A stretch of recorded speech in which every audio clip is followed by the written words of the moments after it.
Isso. Estamos recebendo aqui o delegado Costa e Silva, rapaz.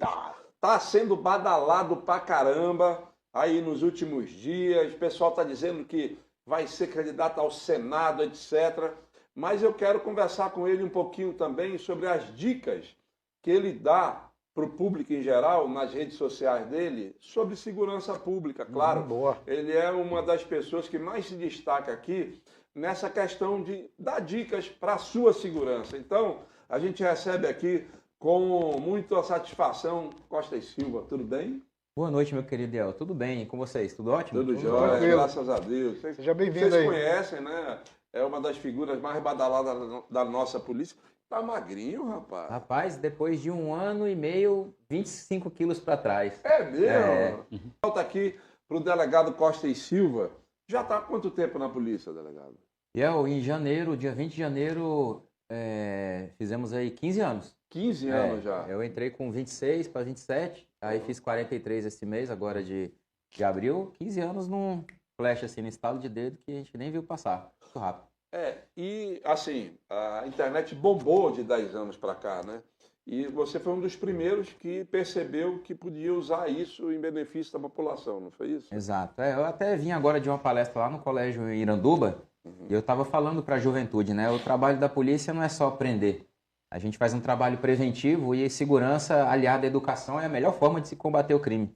E eu sempre alerto os meninos, né, de que maneira usar a internet. A gente fala sobre cybercrime no contexto de cyberbullying, bullying nas escolas, dos golpes que acontecem, mas sempre também orientando esses jovens a utilizar a internet de maneira racional. Porque hoje é o que eu falo para eles. Você arrasta o dedo ao infinito, não acaba as postagens. E ali toma 2, 3, 4 horas da pessoa, você acaba deixando de produzir. Então a gente tem essa pegada aí com a internet desde o princípio, utilizando de maneira positiva e responsável as redes sociais.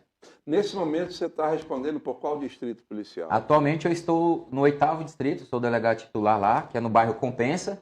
Então a gente atua nos crimes que acontecem na Compensa e no Santo Agostinho, que são os bairros colados ali um com o outro. Compensa que, aliás, com todo respeito, meu amigo Castilho é morador da Compensa, com todo respeito, mas ficou meio estigmatizada por causa de uma relação que as pessoas faziam muito com a extinta família do Norte. Isso. Né? Como é que está hoje essa relação da Compensa com o tráfico? Hoje não tem mais a família do Norte, né? Acabou ficando aquela divisão de facções ali entre praticamente PCC e CV, disputando por território.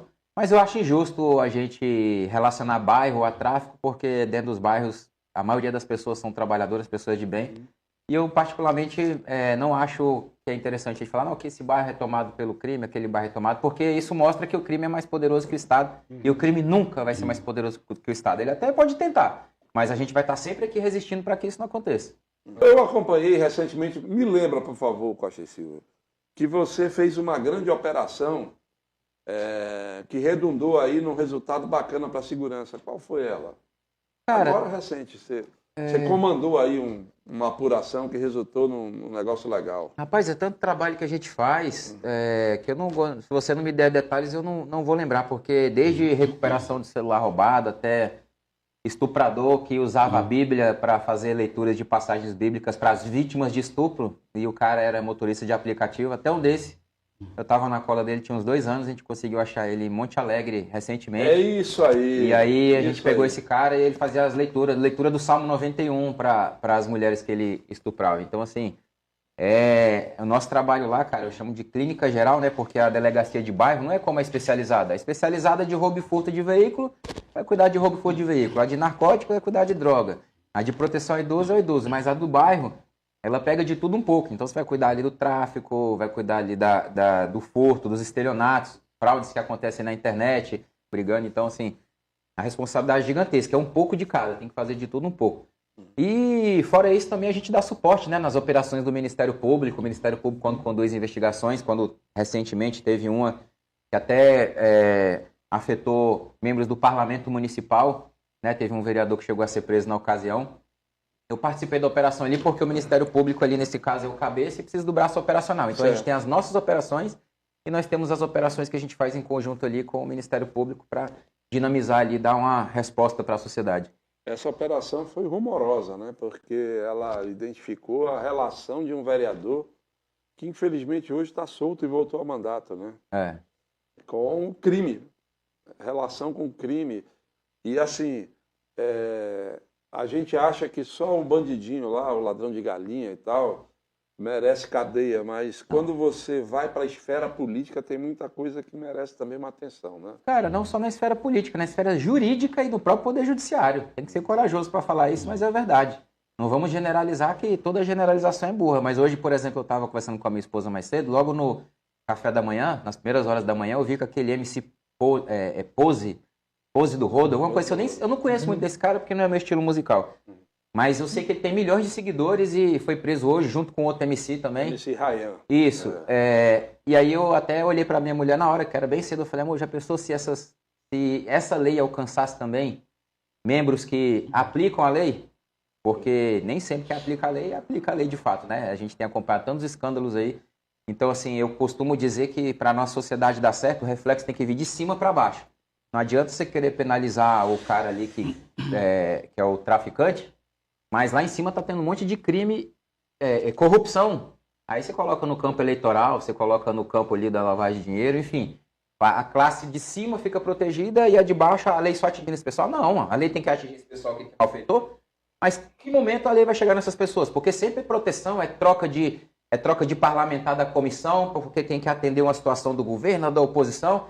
E aí que moral que a gente vai ter, se em cima não está vindo a moral? Então é um problema que a gente vai ter que enfrentar ao longo dos anos para trazer credibilidade para o nosso país, para o Brasil.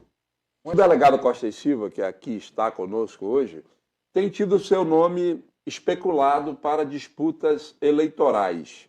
Como é que está isso? Você está disposto a enfrentar essa campanha que vem aí? Já tem alguma coisa definida? Como é que você está vendo esse cenário? E eu, antes de responder sua pergunta, eu preciso, por obrigação, fazer uma passagem introdutória para o telespectador entender. Eu entrei na polícia em 2011. Até 2017 eu nunca imaginava mexer com política. Em 2018, quando o Bolsonaro veio com aquela pegada ali de combate à corrupção, Operação Lava Jato, eu me empolguei. Falei, cara, eu posso ser uma peça nesse jogo também, vou disputar. Não tinha noção de partido, não tinha noção de quociente eleitoral, de nada disso. E aí me filiei ao Avante na época e concorri à eleição. Primeira eleição tive 4.700 votos. Para? Deputado estadual. Deputado estadual. E aí eu fiquei super feliz, cara, porque apesar de não ter ganhado a eleição, para você colocar 4.700 pessoas para 4.755, esse foi o número exato, não deu certo. Em 2020, ia vir a vereador, não tinha entrosamento com o Coronel Menezes, mas fui convidado pelo time dele para ser vice dele e aceitei porque acreditei no projeto. Estava muito bem naquela época, inclusive, ele para vereador. Nós não ganhamos a eleição. Seguimos adiante. E aí, em 2022, eu vim para deputado federal. O Alberto Neto, que é o nosso colega, ganhou a eleição para deputado federal. O Alfredo Nascimento ficou como primeiro suplente e eu, Costa Silva, fiquei como segundo suplente. Hoje eu sou segundo suplente de federal no PL. Não deu certo mais uma vez. Aí, em 2024, vamos para vereador, vamos recomeçar. Aí disputamos para vereador, repetiu a votação de estadual, 4.700 cravado. Caramba! Mas eu fiquei orgulhoso, cara, porque quando eu peguei a relação do primeiro ao, sei lá, 500, 600 candidatos que tem, eu estava ali na posição absoluta de 66. Não ganhei. São 41 vagas, mais 4.700 votos. E eu falo para vocês com toda tranquilidade, sem comprar voto, cara, sem ficar dando material para... Você sabe como é que é a política, infelizmente? Tem vereador que se elegeu por muito menos. Menos, né? Então, assim, foi uma votação boa. Só que eu já coloquei como dinâmica da minha vida no campo político, e eu digo isso porque uma coisa é um amigo querer ser cantor, ser comediante, ser da cultura. São projetos que você vai se capacitar para ser e tu vai ser. Só que a política é o único projeto que, por mais que você se capacite para ser, você pode não ser. Porque não é você que faz a sua vida. É o eleitor que vai ter que decidir a sua vida. Então, você pode se achar competente, você pode falar 3, 4 línguas, ser poliglota, você pode ser o cara mais capacitado do mundo. Mas, às vezes, a pessoa não consegue se comunicar com você, não entende aquilo que você está falando. Então, muitas vezes, a política ela vai por um caminho que você tem que ser um cara que você não é. Como eu faço para chamar a atenção de um eleitor hoje em dia? Então, assim, só que aí cada pessoa tem a sua régua. Eu, delegado Costa Silva, eu tenho a minha essência, eu nunca acostumei mudá-la. Eu sou essa essência dentro e fora da política. Eu vou ser assim, cara, ganhando ou perdendo a eleição. Muitas vezes as pessoas até falam, não, mas você tinha que explorar mais sua profissão, botar o cara, bora, encosta na parede, bora fazer aqui uma revista. Então, assim, mas isso é perfil. Tem cara que gosta de fazer e dá super certo. Eu já sou mais técnico. Quando eu aparecer na TV, vai ser dando uma entrevista. Fizemos uma operação hoje, após o cumprimento da ordem judicial. adentramos na residência. Então, eu vou fazer um negócio técnico, vou dar informação. Então, assim, a gente vem construindo essa caminhada, né? E esse ano, a priori, nós combinamos de lançar a candidatura para deputado federal, até porque lá no nosso partido tem um Salazar, que todos dizem que vai ser um grande puxador de votos. Então, quem bater ali o 20% do quociente eleitoral, em torno de 50, 52 mil, 53 mil votos, vai entrar como segundo federal eleito pelo PL, isso é fato. Isso é um fato concreto.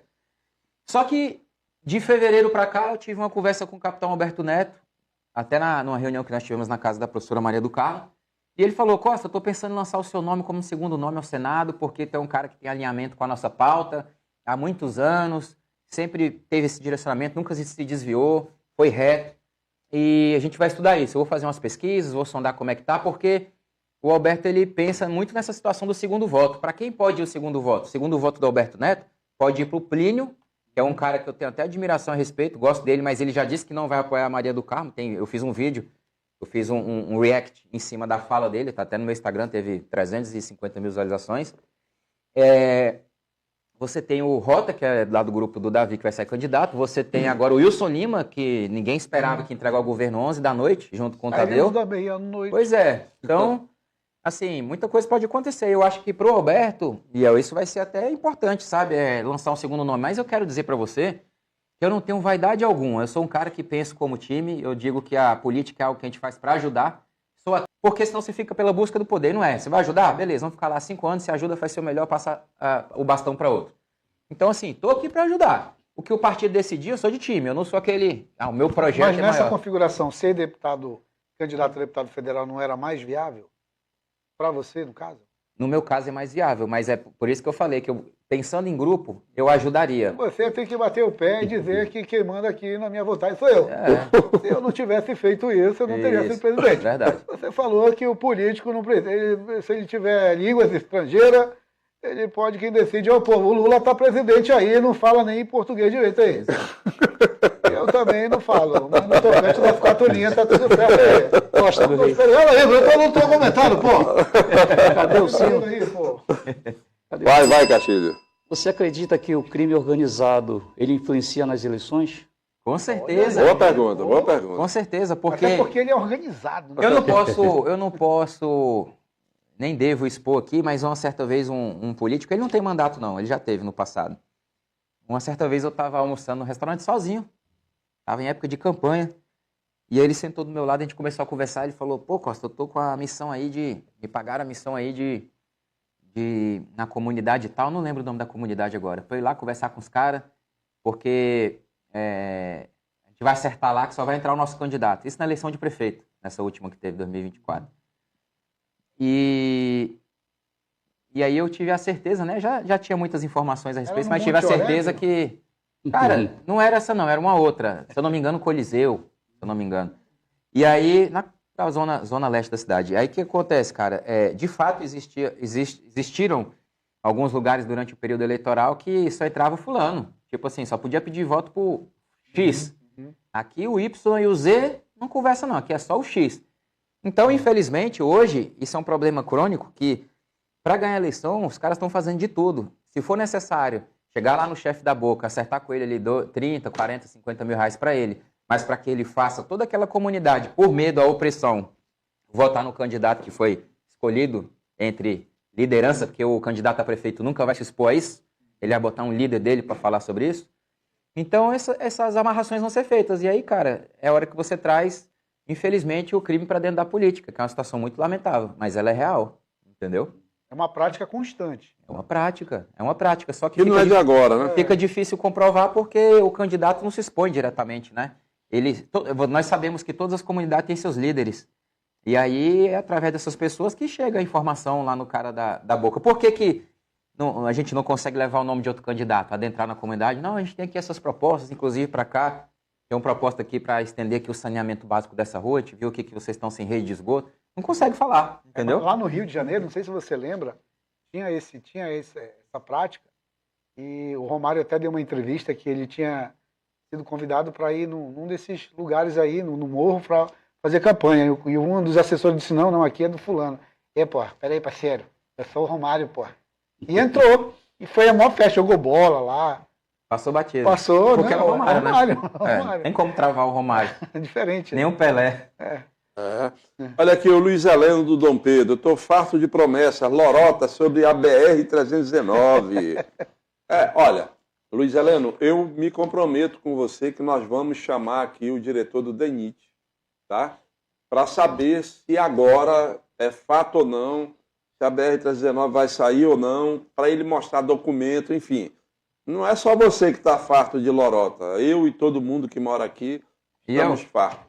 Se você me oportunizar, eu até posso falar um pouco sobre isso para Por ajudar a favor. esclarecer o colega. O que acontece? A gente teve um marco regulatório na lei de licenciamento no ano passado, 2025, e o que acontece? Eles colocaram a BR-319 como uma via de proteção à soberania brasileira. Então, assim, com o intuito de facilitar aquela questão do licenciamento, porque antes desse marco aí, dessa lei, você tinha todas aquelas exigências, e nós chegamos a ter a licença prévia para trabalhar no trecho do meio, né? Só que essa licença prévia, é bom deixar claro aqui para os senhores, que toda vez que nós temos algum avanço na BR-319, organizações como o Observatório do Clima, eles entram com ações judiciais e o juiz acaba aceitando, né? E aí você para tudo. Recentemente, em fevereiro de 2026, o TRF, primeira região, que é o segundo grau que cuida aqui do Amazonas, derrubou a decisão e a licença prévia voltou a valer. Então, hoje, o que você tem? Você tem uma facilitação do instrumento jurídico para pavimentar a 319, inclusive, recentemente, o Ministério de Infraestrutura soltou um edital para começar com 30 quilômetros, mas o valor é milionário, porque a gente tem peculiaridades, na nossa região. Não é simplesmente asfaltar. O solo, ele é barrento. Então, tem que ter uma tecnologia específica, porque senão você faz... A gente tem Drenagem, né? Então. A gente tem que se preocupar, não é só asfaltar a 319 de novo. A gente tem que... A grande lance que esses observatórios de clima fazem é porque eles querem fazer um corredor ecológico ali. Tipo, vai ter que ter passagem para animais, vai ter que ter pontes, vai ter que ter governança na rodovia, PRF, Polícia Civil, Polícia Militar, Cefaz, porque isso é uma preocupação que a gente tem que ter. Eu sou um eterno defensor da 319. Tem que ter a 319. Mas ela não pode ser simplesmente uma camada de asfalto e deixar tudo abandonado, cara. Porque o que vai ter de invasão de terra, extração ilegal de madeira, crimes ambientais, não vai ser pouco não. Então, a BR-319 tem que vir com governança para cá. Muito bom. Intervalo, velho. Nós vamos para o intervalo agora. Em seguida, nós vamos chamar o vídeo do Abdias e vamos falar um pouquinho mais sobre os projetos. O que é que o delegado Costa e Silva pensa que ele pudesse colaborar com o Amazonas sendo senador da República, tá? Já estamos de volta. Advogado Alessandro Cardoso participando aqui. Perguntar para o delegado Costa e Silva o que o delegado, como senador, pode propor para melhorar a economia do Amazonas, para retirar essa muleta que todos os políticos usam só em época de campanha, que é a Zona Franca e BR-319. Meu amigo, quero agradecer ao Alessandro aí pela pergunta. Eu acho que o Amazonas tem que ser levado mais a sério. Nós temos um potencial gigantesco que precisa ser utilizado para o bem do povo. E a gente tem que começar a falar de um assunto que ele é básico, turismo. Quem leva o turismo a sério? O turismo não é só ir ali, sair para pescar, subir no bote, pegar um tucunaré e voltar para casa. A gente tem potencial de fazer o turismo aqui chegar num patamar que vire como é que eu posso dizer, um ícone econômico para o Estado. Isso eu digo em relação às pessoas que vêm de fora, mas para o povo do Amazonas, aí, cara, tem muito a se fazer. Você tem desenvolvimento para o povo do interior. Por que acontece? A gente foca Amazonas só Manaus. E a população do interior? De que maneira esse pessoal pode prosperar? Cara, fortalecer a agricultura familiar, sabe? Eu sou muito idealista, da gente fazer usinas de energia solar nos interiores, porque hoje você já tem o Luz para Todos que conecta aí todo mundo, enquanto estados precisam racionar água por conta de racionamento de energia também, a gente pode ter energia em abundância para exportar isso aí para outros estados. Né? Questão do agronegócio, eu tive em Apuí recentemente com o capitão Humberto Neto. Lá o pessoal é muito empolgado com a agricultura. E para você ver, o próprio político ali, um senador da República, ele pode destinar emenda para o município para que essas pessoas possam cultivar o seu próprio café. E lá já tem o comprador do café, para onde esse café vai parar. Então, assim, nós temos que fazer, cara, a população produzir. A gente não pode ficar no assistencialismo, sabe? Eu acho que até pode haver uma ajuda temporária para o pessoal que está em extrema necessidade, sim. Mas de que maneira a gente pode trazer esse pessoal para dentro da economia amazonense? A Zona Franca é algo que eu sou um eterno defensor também, né? Não podemos viver no norte sem a Zona Franca, é condição para manter a floresta em pé a defesa da Zona Franca. Se senador for, ou deputado federal, né? Vamos ver o que o partido vai dizer, eu vou ser o eterno defensor da Zona Franca, porque o que se tem de bom não abre mão. Você não vai abrir mão de conquistas. Não se abre mão de conquistas. Agora que a gente tende a fortalecer o Amazonas levando projetos a sério, rapaz, dá para fazer isso, né? Só que tem que entrar, você tem que pegar, por exemplo, o pessoal do IDAM e capacitar o povo do interior. De que maneira vão manejar a terra? Qual tipo de composto tem que ser colocado aqui para ser produtiva? E na hora da colheita? Não só isso, porque um grande desafio que a gente tem no Amazonas é o deslocamento, é a estrutura de escoamento. Logística. Logística. Quem é que vai comprar? Quem é que vai passar com a balsa recolhendo isso aqui? Então, assim, quando a gente ensina para o povo que ele já tem propensão a fazer, não vai ter como eu ensinar tecnologia de última geração para um caboclo que está no interior ali, acostumado a pescar, a viver de agricultura familiar, mas o que ele já sabe fazer? Não vamos potencializar aquilo que você já tem um conhecimento e você vai ser aqui um produtor de polpa de graviola, de polpa de goiaba, e a gente vai comprar tudo que você está produzindo. Vamos fazer? Então, assim, tem que organizar. E outra, a gente tem aquela etiqueta de produto feito na Amazônia, que qualquer pessoa do mundo teria o prazer de comprar. Então, que tem que ter, cara, incentivo para essas pessoas trabalharem, regularização fundiária, para que elas possam ter créditos bancários, financeiros, comece a produzir, mas que a gente também, pelo Estado, dê essa assistência, né, a capacidade técnica, e depois dá logística para o cara escoar aquilo ali. Tenho certeza que com um solo rico como nós temos, peixe em abundância, água em abundância, por que não produzir? Porque a gente... Eu sempre uso o exemplo do tambaqui, né, que muitas pessoas falam que o nosso tambaqui, muita parte dele vem de Rondônia, Roraima. outra parte vem de Roraima também. Aí é o tamanho do nosso estado. Por que nosso tambaqui não é todo daqui? Né? Então, são perguntas a serem feitas. Mas, claro, que para construir isso, o candidato, seja o senador, o deputado federal, até o próprio governador, que vai ser o gestor do estado, vai precisar sentar com as pessoas que têm o conhecimento técnico, dominam esse assunto, para que a gente possa criar uma pauta e levar isso para o desenvolvimento do nosso estado. E também, para concluir a pergunta do Alessandro, é a questão de tecnologia, cara. Hoje a gente tem, vocês concordam que a gente tem hoje incentivos fiscais no nosso estado? Para uma empresa se instalar aqui, ela passa pelo PPB e ela recebe incentivos fiscais. Por isso que existe a Zona Franca.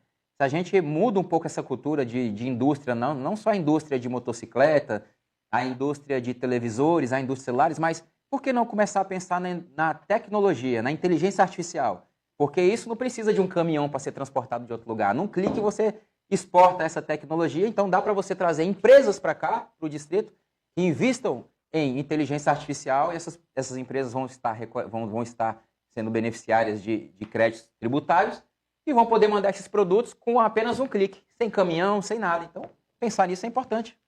O amazonino tentou implantar a Zona Franca Verde? Não, a Zona Foi Franca Verde Amazonino. já foi no governo do Eduardo Braga. O amazonino foi o terceiro ciclo. Terceiro ciclo. Lembra? Exatamente. Olha aqui, ó, o Jean É. Máximo está aqui com a gente. Boa noite, El, família Pode Mais. Grande convidado, Delta Costa e Silva. Será sempre uma ótima opção na nossa política. Já bateu na trave, é certeza que agora vai. É só o eleitor abrir os olhos e votar certinho. Estou aqui acompanhando pelo YouTube. Boa noite a todos. Obrigado aí, Jean, pela sua audiência. Outras pessoas entrando aqui também. O que é? Você acha que o efetivo policial atual no Amazonas é suficiente? Cara, não é suficiente. É muito pelo contrário, ele é deficitário, né? Hoje a gente tem um efetivo muito defasado, a população ela é imensa e a gente tem peculiaridades no Amazonas que outros lugares não têm, né? Que é a questão hidrográfica, né? São muitos rios para você fiscalizar. Rios que se mudam de comportamento. Na cheia você navega por um lugar, na vazante você tem que navegar por outro lugar. E a gente tem fronteira com países, né? Então você faz fronteira com Venezuela, você faz fronteira com Colômbia, você faz fronteira com Peru. Então, assim, é tríplice fronteira. O desafio é tremendo. Então, a gente tem que... Eu costumo dizer que é preciso, aqui na nossa região, que a gente faça concurso reiteradamente. A cada 5 anos lança concurso público. Por quê? Porque a polícia vai envelhecendo, as pessoas vão aposentando, e se você não repõe aquele efetivo, fica mais difícil de fazer o trabalho. Mas, paralelo a isso, a questão do concurso público, é preciso investir em tecnologia e inteligência. Porque eu sou um entusiasta, cara. Se um dia, se Deus me permitir, ser um parlamentar, eu quero investir muito na polícia investigativa com emendas parlamentares, porque a gente tem que combater o cara que manda. Não adianta você ficar, ó, tiramos agora no último ano de 2025 46 toneladas de entorpecentes, juntando as polícias todas, né? Duplicou a apreensão, porque em 2023 nós tínhamos tirado 22 milhões, foi para 46 milhões. Então, você vai tirando ali a quantidade de entorpecente, imagina que aquilo é o que a gente tirou, mas e o que passou? O impacto que isso causa na comunidade, de pessoas viciadas, né, que ficam como zumbis aí no meio da rua. Então, cara, é combater o financeiro desse pessoal. Hoje eu até falo com outros colegas delegados, né, com a experiência que a gente vai pegando com o tempo.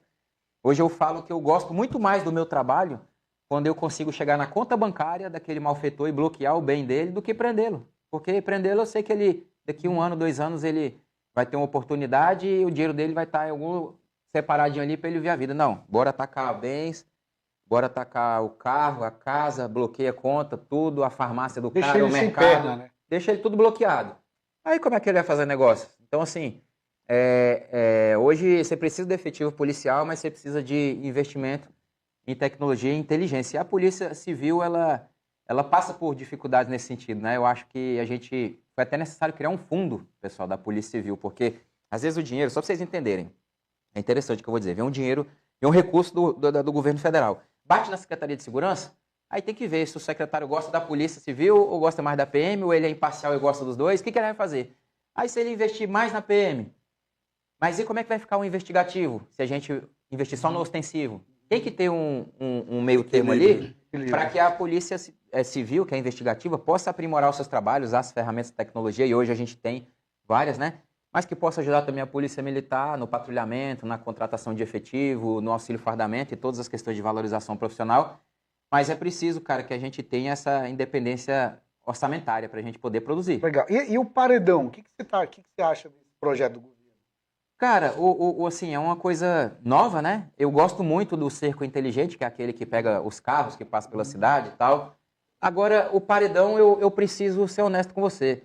Eu preciso de mais tempo para analisar essa ferramenta para te dizer se ela é efetiva. Porque a gente está começando agora, por exemplo, os delegados começaram a se cadastrar. Tipo, você passou no paredão nos últimos 20 dias, eu pego uma foto sua lá da minha investigação e eu pesquiso no equipamento que está aqui posicionado no centro de Manaus. Eu quero saber se tu passou lá ou se tu passou em outro. Ele vai fazer o confronto e vai me dizer se tu passou. Se tu passou, qual foi o dia e qual o horário?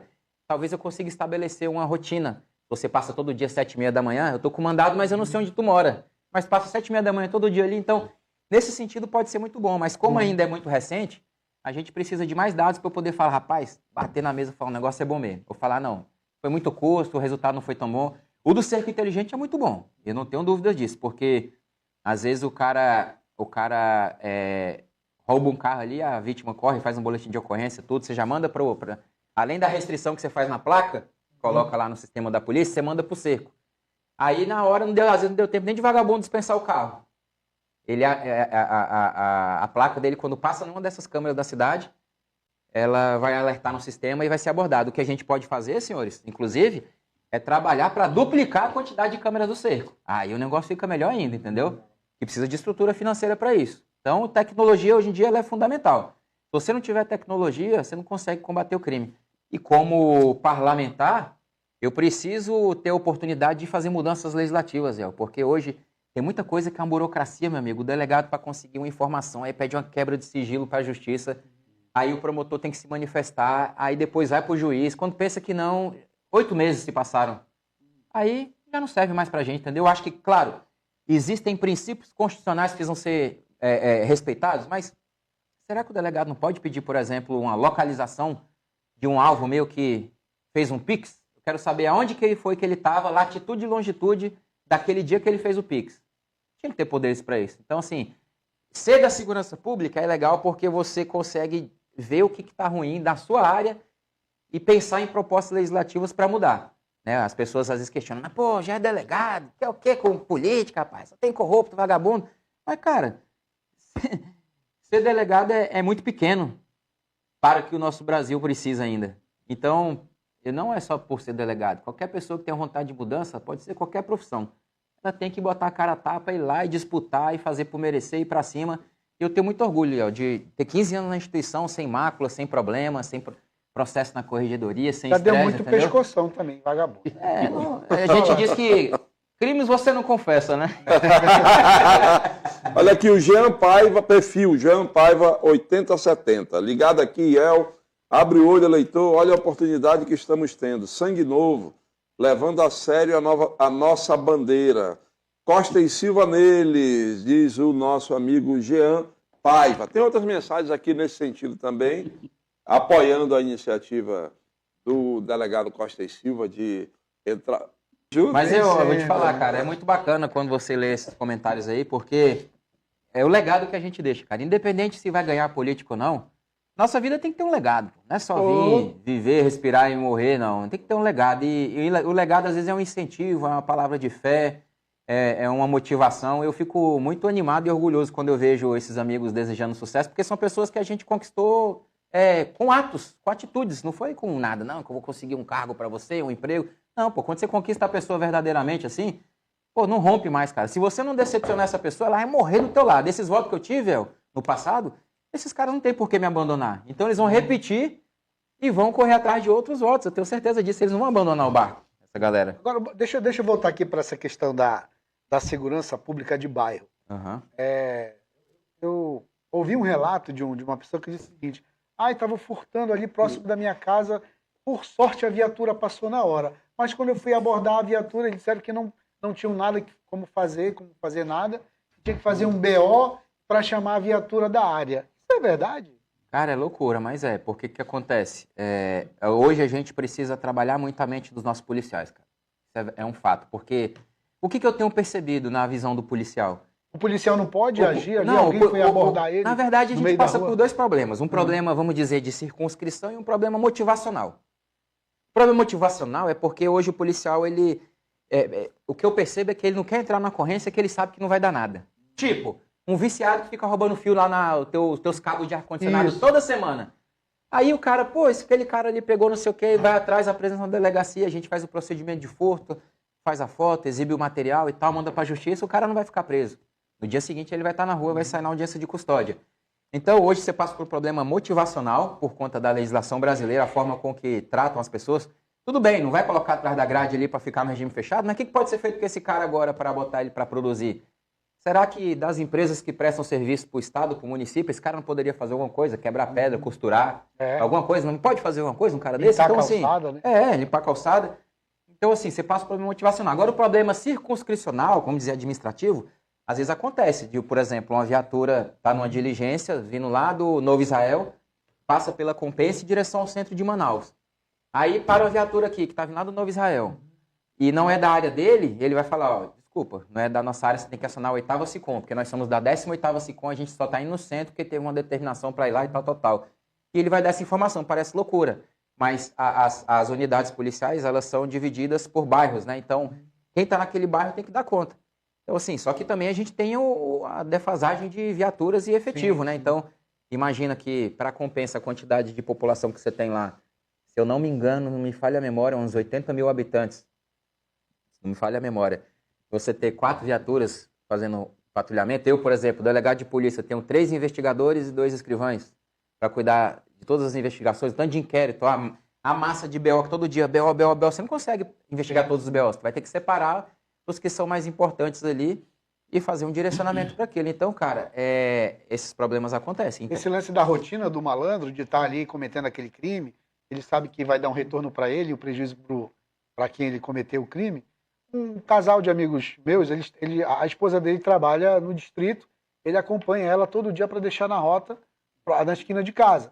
E começou a fazer isso porque ela foi assaltada 3 vezes já. Eles montaram um grupo de amigos e pegaram o cara. O cara sumiu. Voltou mais a roubar. Peraí. Agora que a história ficou boa, o Tribunal do Crime.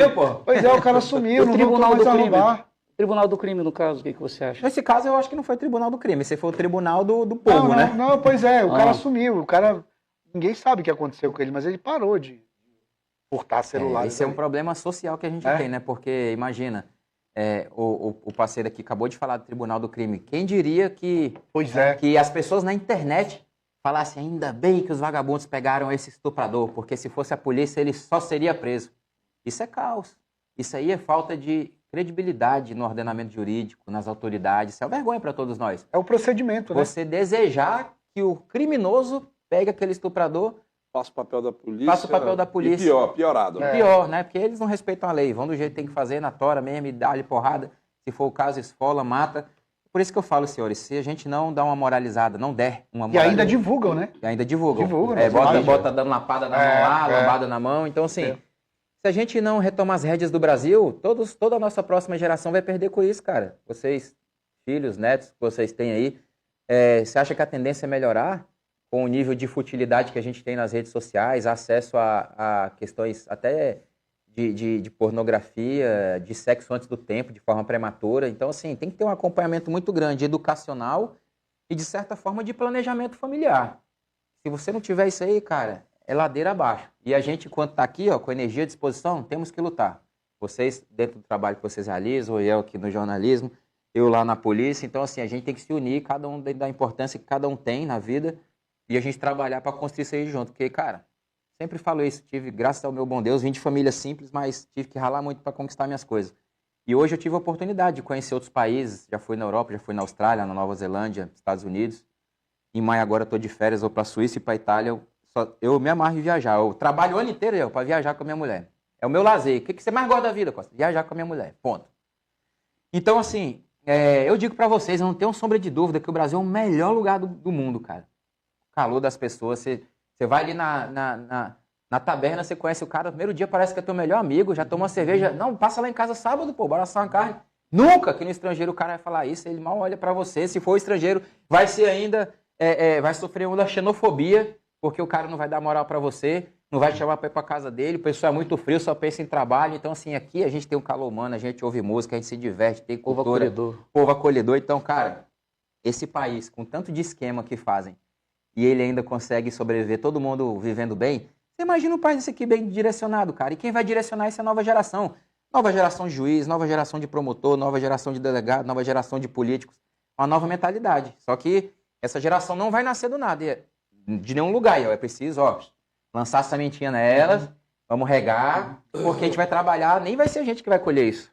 Por falar em nova geração, já que você falou, parece que estava adivinhando, New a gente Generation. encerra o nosso programa com a imagem do Jair Vitor, lá do ramal do Acará, Olha a tela. vascaíno, olha aí, ó. Legal, Nova cara. geração assistindo a gente, e está dizendo aqui, em casa somos todos PL. Ele acabou de dizer aqui na mensagem que ele mandou. Delegado, obrigado pela sua entrevista, pelo tempinho que você dedicou a gente aqui. Sucesso aí na continuidade. A gente agradece a vocês também pela audiência. Bosquinho. Olha, o Armando estava brincando, tá? O Armando não veio hoje, está naquele processo de fazer a cirurgia de catarata no segundo olho, por isso ele não esteve aqui prestigiando essa entrevista, mas amanhã ele já deve estar de volta.